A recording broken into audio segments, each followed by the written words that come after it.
On the day of our wedding anniversary, I found out I was pregnant. I slipped through the rain to the private lounge where Daryl was spending the evening, wanting to surprise him. Outside the door, through the gap left ajar, I heard him talking with his friends about a surprise he had planned for our wedding. Josephine still has no idea she's been sleeping with both of us. Every winter, I send my twin brother to take my place with her. Through the crack in the door, amid the roar of laughter, I caught sight of a man who looked almost identical to Daryl. Imagine the look on her face at the wedding when she sees that video of my brother on top of her. I clutched the pregnancy test results in my hand, ready to storm in and demand to know why he'd done this to me. But then I heard Daryl's voice again. Sarah's career has taken off. Josephine served her purpose. Sure, she lost her family and her career because of me, but I gave her a few good years of the high life. I'd say we're even. The casual indifference in his tone sent ice through my veins. A man who had done everything in his power to hurt me for the sake of another woman. I was done with him. And everything he had stolen from me, I would take back. Every last piece.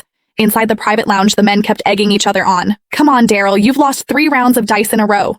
You owe us something juicy. What's this big surprise you've got planned for Josephine at next week's makeup wedding? I stood outside the door, heart brimming with sweetness. 3 years since we'd signed the marriage certificate, and Daryl had been so consumed by work that the wedding kept getting pushed back. Now I was going to bring our baby along and finally make it complete.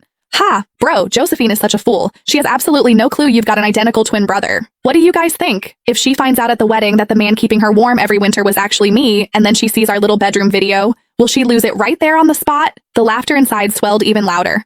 My legs buckled, and I nearly collapsed. I stepped forward, pressed myself against the doorframe, and peered through the gap. Beside Daryl sat a man with the exact same face. Daryl leaned back on the sofa and clapped him on the shoulder. Vincent Sanchez, I owe you for these past 2 years. Your visits made it possible for me to be with Sarah. The man exhaled a stream of smoke, the haze blurring his features.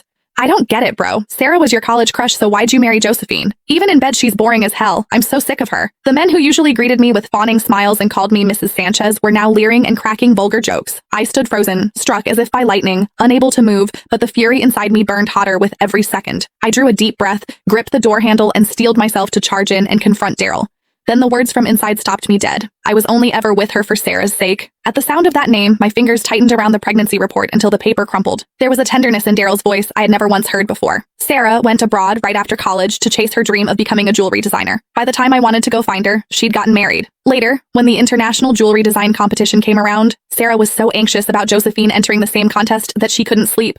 It broke my heart. I knew I had to help her. Gasps of admiration erupted around the room, everyone praising his devotion. I stood outside the door, and the memory of that accident years ago crashed over me. Cold sweat soaked through the back of my dress. The man on the sofa wore an expression of pride and tender indulgence. None of you would ever guess. I personally planned Josephine's car accident, so she'd miss the competition. Sarah sailed to victory using the designs I gave her. Josephine's so stupid. She even saw the winning piece afterward and said it looked familiar, but she never figured out I'd stolen her work. The only regret is that I accidentally killed her parents too. After that, I couldn't leverage their connections in the jewelry world anymore.